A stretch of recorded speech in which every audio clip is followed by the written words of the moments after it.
In this video, I'll be guiding you guys on how to fix Tesla window not closing. So let's get started. So first of all, I need you to guide yourselves onto this website, tesla.com/owner's manual, and then click on the car that you own. For the sake of the video, I'll just be choosing Model X. Then proceed to choose the language you're compatible with. And now you'll be redirected to a page with a bunch of options to the left.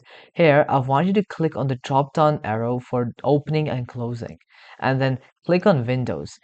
This section here, you'll find a bunch of information about Windows, things to be cautious of, things to take note of, and things to be warned of. So I want you to have a good read at this, and if that fixes your problem or helps you with the situation, that's great. If it doesn't, I do have more fixes to share with you. So first, check the window tracks for anything that might be blocking the glass. Sometimes dirt, debris, or even ice can prevent the windows from sealing properly. If you see anything stuck, carefully clean it out and try closing the window again. If the window still won't close, let's try a reset. Press and hold the Windows switch down until the glass fully lowers. Then keep holding it for another 5 seconds.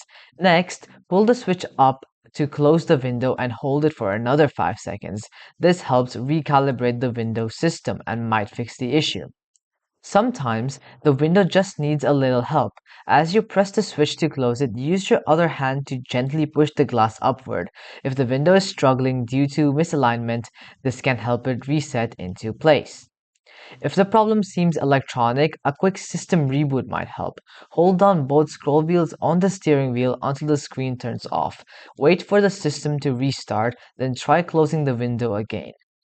Tesla windows have a pinch detection feature to prevent injuries. If the car thinks there's an obstruction when there isn't, it might stop the window from closing. You can test this by rolling the window up in small increments.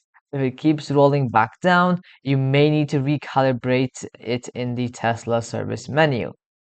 Finally, if none of these steps work, it could be a motor or software issue. The best thing to do is to schedule a service appointment through the Tesla app. In the meantime, you can temporarily cover the window to keep the elements out. So, that'll be it for this video. I hope it helped you guys out, and I'll be seeing you guys next time. Peace out.